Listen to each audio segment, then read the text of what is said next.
Okay, so welcome to Men's Mental Health Monday. This is our very first episode for the year. So how's your new year going so far, man? Good. Just relaxing, taking it easy, not trying to do too much all at once. Yeah. Did you do anything for New Year's Eve? Watch the fireworks. Okay. Yeah. There's a whole bunch of fireworks that come up, because we're in Auburn, so people go a little crazy. People can go a little crazy. Yeah, well, New Year's Eve was great too. I was home in Florida, spent time with my family and my nieces and all. So it was kind of cool hanging out with the family and get some good food. It's a good time. Take my girls to Disney World, so that was really cool. 7 and 13-year-old kids, so They're growing fast. Yeah, they're growing real fast, man. So that was really cool hanging out with them, and my girlfriend came out. So definitely helped me out a little bit with the, hang out with those girls. I don't think I'll be able to do that on my own. So that was kind of cool. Good stuff. Yeah. So Men's Mental Health Monday, like we talked about in the last video we posted in December, the goal is to create a place for men to actually come in and be able to talk about, hard stuff like how do you deal with anxiety and depression and grief and all that kind of stuff. So the hope for the show is, again, to kind of like be a catalyst, really, talk about those heavy topics and then kind of help based on what we know, right? And then guide them, give coping mechanism and all that kind of good stuff and help men out there. Beautiful. Yeah. And that being said, as to this being our first show, I think it would be kind of cool to kind of like, talk some stuff, introduce yourself and, how we deal with stuff on our own. Right, and go from there. Sounds great. Let me start it off with you. Yeah, let's go. All right, so we're going to go through 5 different questions. Okay. The first one being kind of how do you draw your strength from like spirituality, religion, gender, ethnicity, anything like that? Yeah, well, for me, I guess like growing up from Haiti, grew up in church, and one thing you learn is like, bad thing never lasts forever, right? Yeah. So I don't remember. I'm really bad with going to the Bible and all that. But it's one of the, I think it's part of something, right? Talking about like how you go through things and everything could be great at first, right? Everything is good, and then something can happen where your whole life can be turned upside down. Yeah. But again, being faithful, right? Having faith in God, understand like He's always going to be there for you, right? So in a way, He can always come up and then pull you out of those, bad outcomes that you might be going through in life. So for me, going through life is like, if I'm having a bad day or, in COVID, we can definitely use COVID as a point, right? I mean, I know we all kind of deal with that our own way, but I know me personally, some financial issue came up at that point, and then you were kind of curious about like, well, how are you gonna come out of it, right? And then it happened, right? I mean, it wasn't all that bad all the way through. Thank God for friends and family, and definitely helped me. And then I'm here now, So I think when we talk about either you want to talk about religion or just spirituality, for me, it's always having faith, understand that it's not always going to be bad. And then you have to go to the storm, right? That's all it is. You're going to go to the storm. And then if you stay faithful, you understand that you will get better, And talking about like how you draw strength from, I guess, my race and ethnicity, again, the fact I'm Haitian, and if you know anything about the history of Haiti and how we are the only country, getting our independence after a successful revolution. Yep. So that kind of instilled in me like how my ancestors were really, they had real grits, right? They were, they fought and then they won. And so it's the same idea where they stood up, they decided that, hey, you know what? Things not going well for us, but we're going to come together and we're going to work hard and we're going to push and we're going to create a revolution. Right. And, so for me, it's the same idea. Having faith that things not going to last, but day is not going to last forever. And also understand that I have those ancestors' blood in me where if I go and work hard, I can definitely put myself, Figure it out. So for me, that's how I draw my strength. Beautiful. You know? Yeah, I hear you. How about you, man? How's that work for you? Where do you draw your strength? I think it's kind of like you said, a very individualized thing, right? Everyone has their own thing that they draw from. One thing that just kind of listening to you talking about faith, that's something that I've been really thinking about a lot lately. Like, what does it mean? Where do we draw it from? And all these different things. And I think a part of it is, so for me, faith is having a trust that either something will turn out all right, or having a trust that what you're doing is giving you enough kind of security to be able to push through a difficult, time, whether it's a really big, adversity or whatever it may be. So I think of it kind of that way because it works both spiritually and not spiritually, right? Because sometimes it's good to have faith with like a loved one or a coworker, business partner, because it's sometimes at the beginning, like you mentioned, when you had your hard times, it's like, well, if this person's struggling, how am I going to be able to help them if I'm struggling too, right? Yeah. But then knowing like, well, we built, a strong enough base that this will just be, one little thing that you'll eventually overcome. So there's that. But then also on the spiritual religious side, I think having faith that, your beliefs and your thoughts and everything do matter, and you'll eventually overcome something because there's something bigger than you. You don't have to rely on your own source of strength to be able to overcome adversity. You can rely on a much bigger one, and I think that in itself can be super empowering. Yeah. So I'm kind of like that. I kind of combine the two. I'm a little on the logical side, little on the spiritual religious side. And then, weirdly enough, I don't draw from like one source. What I mean by that is I was raised Catholic. But I don't currently practice Catholicism.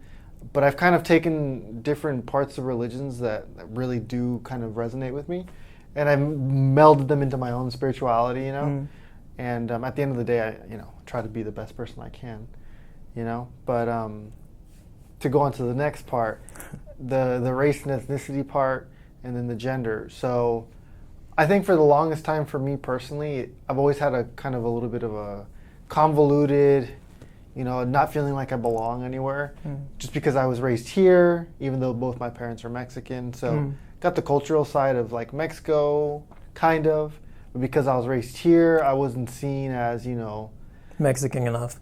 Or American enough, both. So you're kind of playing this weird balancing game where you're not one or the other, so what are you, right? And so I think that's, weirdly enough, that people could see that as a weakness. I kind of see it as a strength because it means that I'm like a hybrid. I adopted things from both that were really useful, and things that I didn't really find all that useful, I just kind of let them go. Other people, it'd be kind of hard to let go because it's your culture, right? True. But for me, I kind of adopted things that were helping me more than hurting me. Not only that, but because I can go to both, I can relate to way more people than if it was just one culture. So in a way, I think it made me have like a bigger heart, more empathetic. So I kind of draw from that, and it kind of makes me feel like if I can do it, like anyone can do it. Yeah. Not saying that like, oh, I'm incapable. More so just, like I'm just a regular dude. So if a regular dude can do it, anyone can do it. And then in terms of the gender side, I don't know if I draw any strengths from my gender. I mean, from your masculinity. Oh yeah, you know me, I'm so masculine. I have all the bad masculine traits. Quiet, awkward. No, But no, I don't think there's any one specific thing I draw from that. If anything, I sometimes like to draw from the opposite. I think sometimes having like a balance is beautiful, having the feminine and the masculine. Because it's not always good to be like stoic and cold. But is that really the meaning of being masculine, though? No, but I think a lot of people do gravitate towards that because they see that as strength, which I think is a figment. Yeah, exactly. I think at the front. Yeah. But they see as like, oh, I'm physically strong and emotionally, meaning I'm emotionally unavailable. Yeah. That's not emotionally strong. True. So I kind of blend the two a little bit, Yeah. One being more nurturing, which I would say is a little more feminine. You can be nurturing masculine too, but usually masculine is more dominant and me. That's the thing. I'm pretty sure we'll get to talk about this like as we go on further along our show. But just to kind of put something out in there, because most of my life I was raised by my mother, right? And then I could definitely say like how she embodied both, the masculinity and then the femininity. Like you say, she was nurturing and all that. But at the same time, you better not, cross her, right?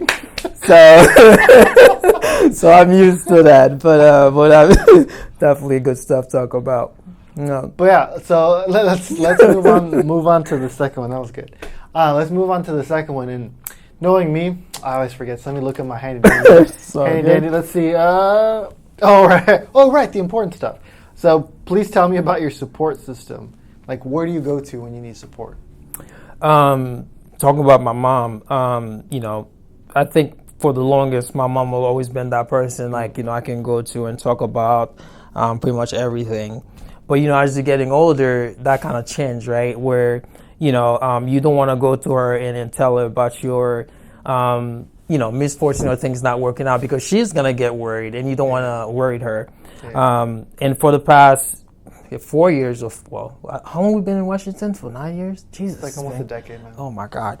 Okay, so since I moved away from home and, came to Washington State and, go to medical school, you kind of feel like you have to create a community and, group of people to support you, which I feel like we did, with you, known you for that long.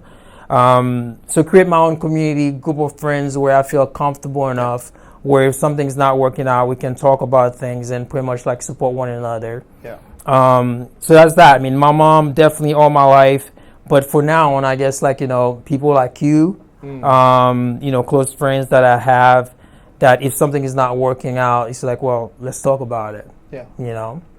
It's fixable. It's fixable. Exactly. Whatever that means. Yeah. No one is island, It's like, that's something we need to kind of like, we need to work more. Like talk about men, where a lot of men like suffering in silence because you either ego or prideful or whatever it is where you feel like, and I have to say a lot of it too is also like the household too, right? And again, we're gonna be talking about all this other stuff, but because I've heard stories where men feel like they can't come out, either cry or say all that because their wife would think they were weak, right? Actually, would say that too.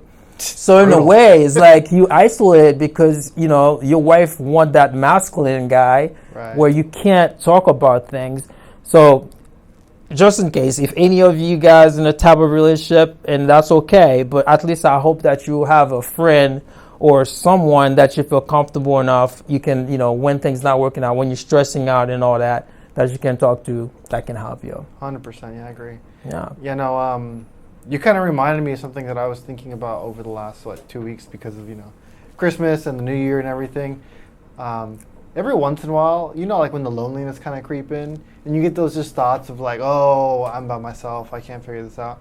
But then you'll get a random text from like a friend or someone that doesn't live nearby you, but you've been friends forever, and they'd be like, say something simple like, "Merry Christmas," and you're like, oh, I actually have a lot of people like in my support network that I may not interact with on a daily basis, but like they're thinking about me, And if they're thinking about me, how many more people are thinking about me that I'm not aware of? Exactly. That'd be more than willing to just like extend a hand. It doesn't have to be something big, right? Exactly. It could be something simple. It's just like, you look good today, man. Yeah. Keep it up. Thank you, man. I appreciate it. Yeah. So I guess for me, same, friends, family, but then also realizing that like I got a lot of people around me that really appreciate, me for me and are willing if I ever do want to ask for help. Shoot, people help each other for not even knowing one another. Exactly. So yeah. So don't suffer in silence. Reach out, talk to people in whatever way you can. Exactly. Yeah. All right. You can talk to us through this video. Exactly. You can reach out to us. What's the next question? Oh yeah. Next question. Let's see. I'll answer this one. So, what do you do when you encounter stress? What specific strategies do you use to cope with stress? All right. So stress. I like to think of stress kind of in 3 different ways. I like to think about it as like physical stress, I like to think about it as mental stress, and I like to think about it as like more of like an emotional kind of stress, right? And then the emotional one kind of wraps around to other things, but just generally. So physically, when I'm stressed, like it's pains, aches, soreness, and then physical fatigue, you know? And when it comes to that, I think the best thing that I do is probably meditation. It just helps it feel more relaxed. And along with the meditation, whether that's like breathing meditation or, you know, visualization, whatever it is, doing something that'll help you get out of a certain like mental state. It's weird. So you can't separate the mind and body, but when your body's tired, usually the mind is not far away, right? Yeah. So if you can get the mind away from it, you can take the body discomfort and then help release that stress. So like saunas, cold plunges, walking, watching a funny video, things like that, right? Yeah. So that's some stuff that I do to kind of help cope with stress when it's a physical thing. When it's a mental thing, I think I go more towards kind of what we're doing now, talking. Oh. You know, like if it's something really bothering me, like on my mind, I'm like, shit, what do I do? Yeah. And then so I'll either talk to my wife, talk to you, talk to my parents, talk to a close friend. Sometimes I'll just talk to myself. I'll just be like, what am I going to do? You with yourself every day, right? Well, not sometimes. Sometimes I'm like ignoring myself. I'm like, nope. Not today. Not today, Satan. But yeah, so that's another thing that I do sometimes when it's like more mental stress. Or weirdly enough, I feel like mental stress forms in a way that's outside my body, and I call that procrastination. So sometimes like something's on your mind that you're not addressing in the moment, even though you should and you could. Yeah. You go, I'll do it later. And then that builds, and then eventually it's like a huge snowball. It's going to take you out. And so just doing little things and taking it out. The other day when I came, I had like 6 things to do at once. I was like, okay, well, how am I going to do this? So I would just start it, but leave it in front of me. And go to something else. And go do the other thing. And then eventually I got all of them done. Oh. Instead of procrastinating, like, I'll eventually do it. No, I just did a little bit of it. That way it didn't feel overwhelming. Because there's like a whole bunch of little things I got to call people and, you know. But, but I do all the fun stuff. Yeah, all the fun, non-doctory stuff, the management side. But yeah, I put it all in front of me. Like I took the tree down. But we had a Christmas tree up for like an extra 5 days or something. But yeah, we're doing all that little stuff. So that helps a lot. And then lastly, like the emotional side. I think when I have like emotional stress, the best thing to do is just acknowledge it. Don't run away from it. Yeah. It doesn't mean that you have to like, dive down in the deep end and like, woe is me, cry for 5 hours. No. Yeah. Whatever the emotion is. Yeah. Sometimes it's just helpful just to kind of like touch it for a second and be like, oh, okay. And then deal with it as much as you can and then come back to it in waves because it's kind of like a huge tsunami wave, right? That's what emotions are to me. They usually come all at once and they feel like you're going to drown. But you got to remember, you can hold your breath for a really long time before you ever pass out. Don't try it though, please don't. Yeah, it's not literal, it's all figurative. Oh, God, thank you. See how long can I hold my breath? You pass out. But most people can hold their breath for about 3 to 4 minutes. Yeah. Yeah, which is way longer than what you want to. Because it starts getting really uncomfortable. You start freaking out and yeah. But if you stay calm, and so same thing, I try to keep that in mind, like this might feel really strong emotion right now. Give it a few seconds, it'll mellow out, and then you can start dealing with it. And so I do that. I mean, obviously, like meditation and other things help you focus on one thing. It's helpful too. But just good old, okay, I see that I'm really angry. I really like that color yellow. Okay, I feel a little better. Now I can talk about being angry, Stuff like that. Yeah. I mean, you're speaking big on the last part you say. I mean, for me, stress, the first thing is definitely acknowledge it. What is it about this situation or these things or body ache, whatever, that make me stress at this moment? Yeah. What is it? And at that point, I was like, well, what do I have control? What can I control from there? What can I do to get out of this, right?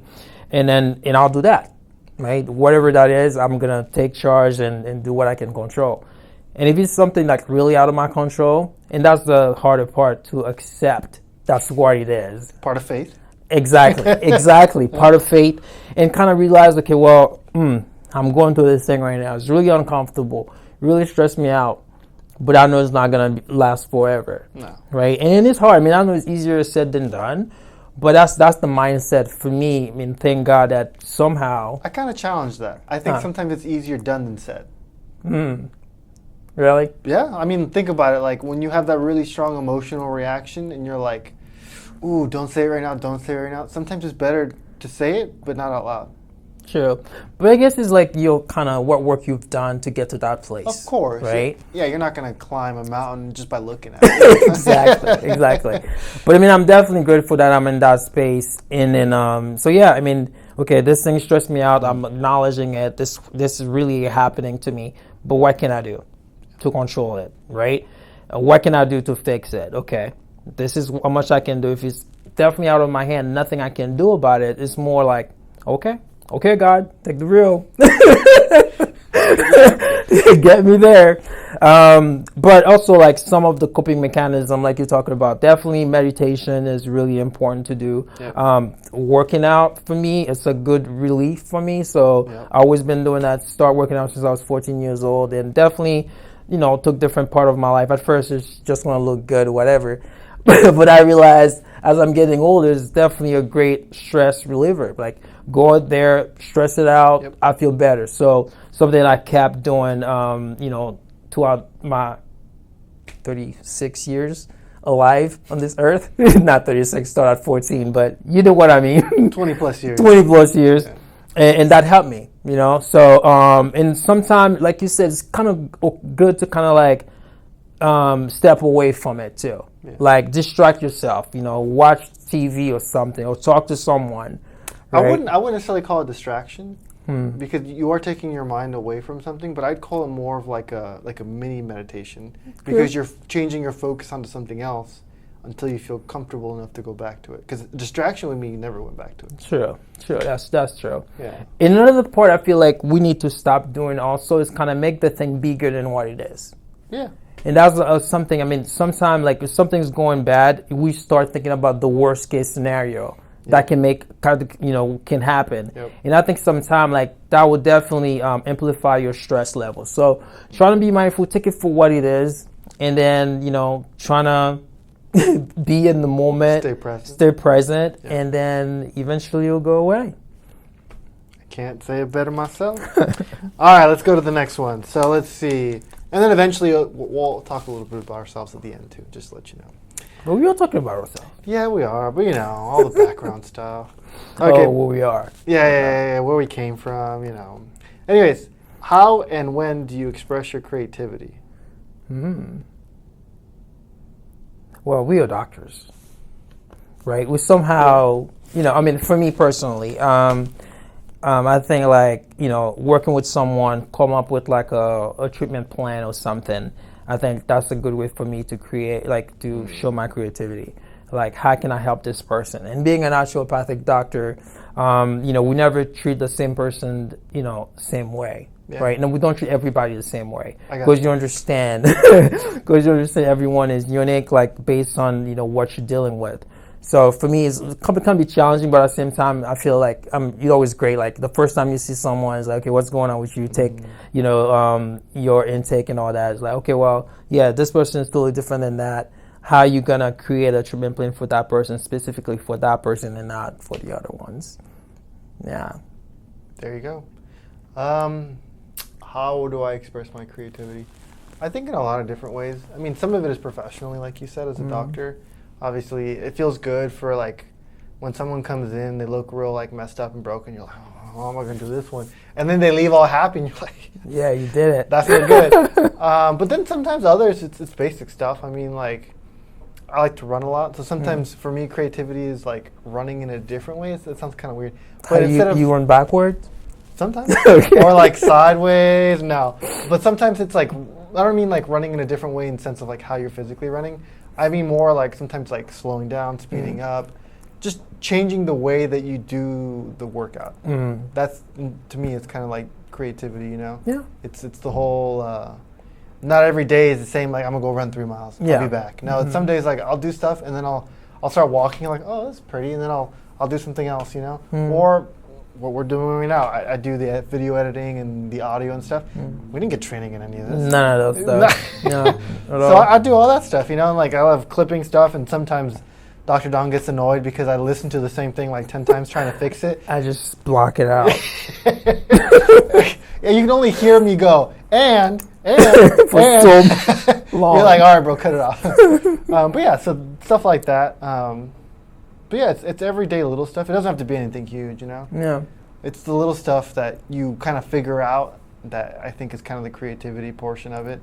Because that's the one cool thing that you're right. I mean, kind of in like naturopathic medical school, it's even though there are kind of standards that we do follow, a lot of it is like you don't have to follow those standards once you've done, you know, your due diligence. Of course. You've already assessed and you've done all the important stuff. But then afterwards, like some people, instead of, you know, giving them X, Y, and Z, sometimes you just got to be like, it's okay. Yeah, exactly. Yeah, and just talk to them. Exactly. Sometimes that's more medicinal than, you know. That's therapeutic on its own, definitely. Exactly. But yeah. All right, so next one, let's see. So last one, and I'll answer this one. So how do you take care of your body? So I feel like I would be a hypocrite if I said, oh, I take care of my body perfectly, which I don't. There's ups and downs and all around. But how I normally take care of it, and as I've gotten a little bit older, kind of like you said, I've realized like the vanity portion is kind of superficial. Yeah. It's nice to feel that you look good. Feel good, look good, everything is good. Right. Keep going, can we wrap it out? But I think the most important thing for me and how I take care of myself is, first off, making sure that I'm being religiously unreligious about my about my mental health. So what I mean by that is I don't want to be dogmatic. Like I don't want to hold these structured things that this is the only way that I'm actually going to, you know, do X, Y, and Z, otherwise I'm going to fall apart. No, I think life's not that rigid. It's not. No. So I have some things that I definitely want to do, and I take priority in doing them, like making sure I sleep well, making sure that, you know, I'm respectful to people around me, because if I think I can respect others, I most likely will respect myself, right? Totally. Things like that, just simple stuff. And then also like day-to-day things, you know, like not letting chores pile up until, you know, I get to the point where I don't do anything, because that's not going to help nobody. But then also, like you said, like taking care of my physical body too, making sure that I'm moving, exercising, stretching, all that good stuff. Weirdly enough, you know, sometimes when I feel like I'm not doing the thing that I'm supposed to be doing, I get a reminder. Like I call my little angels throughout the day. Sometimes they're patients, it's kind of funny. But then sometimes I'll just be like doing like a motion, and then it'll hurt. I'm like, oh yeah, I gotta go and take care of this. I can't keep pushing it away. But other times it'll be like I'll be showing a stretch or an exercise to a patient, and I'll be like, you do it like this, and then I can't do it, and I'm like, let me do it real quick. And then I'll show you how to do it. That's a quick reminder. Yeah. But yeah, so it's kind of different ways that I take care of myself, just, you know, quickly. Good. I mean, for me, the best way I take care of myself, I guess, is to stay true to my core values, right? Are they always aligned? Not always, but to my best ability, trying to keep them aligned, right? And pretty much everything we talk about a little bit, like my spirituality, you know, for me personally, it helped me understand like there's a higher power, that I'm not really in control. And I think life itself, that's the biggest illusion, to make you feel like you're in control, but in reality you are not, you know? So get to that realization and be okay with it. I mean, definitely helped me. My family, valuable to me. I mean, I'm all the way in Washington. Like I said, my parents and my younger sister, my nieces live in Florida. And I have my older sister and my nephew in Boston. So make time and, you know, to go see them or spend time with them, talk to them, text is really important to me. Wellness, either to working out or my mental health, like meditation or whatever. So that's something as much as I can, trying to stay on top of it. Education, you know, like reading and learning new things, you know, because you forever learning. You're always going to be a student of life. So stay on top of that, helped me a lot. And the last thing is really being like what's the word? Advocacy for other people, right? I mean, we are minority, right? We are people of color, and Not trying to go into politics and all that. No. But, understand at the same time, we are privileged, right? Oh, yeah. To be here, we are doctors in a way, so we have a voice. So be able to, speak up and help other people that look like us, I think really important to me. So as long as I keep those 5 things, again, they don't always align, but to try to keep those things and apply them in my day-to-day life, definitely help me. Yeah, that's well said. I don't know if anything else that I could add. I mean, obviously, when you put on the spot, some things get kind of, totally. Forget about some stuff. But, yeah, no, I agree with all that. I definitely think that we lose touch real easy. Easy, yeah. Yeah, we get too self-involved. The ego comes out. And me. Exactly. And I feel like that's something like, with that being said, like, people watching this, if you could actually take a minute and then think about, like, what are your core values, right? Yeah. Like, what are the things that you live by? And then again, they're not always going to be aligned, but if there are 2 or 3, 4, 5 things that you really, make you who you are, and take a minute and think about it, is like, when's the last time, I say I value these things, when's the last time I actually take some time and cater to that? Yeah. And if you can't think of any, which ones would you like to have? I mean, sometimes, whether you can't think of one or whatever, you go, oh, that'd be nice. Exactly. Yeah. So that's your work, your homework. That's your homework. So yeah. Sit down and think about your core values. All right, so I promised that we would talk a little bit about one eternity later. So, little technical difficulties. You'll get to enjoy Dr. Don's reaction to when I'm answering all the questions. But I'll still be in it. I'm here, I promise. You can still, hear your voice talking, so that's all good. Yeah, but like I said, we promised that that we talk a little bit about our background. So my background, so born and raised in California. Both my parents are from Mexico. And Viva Mexico. 100%.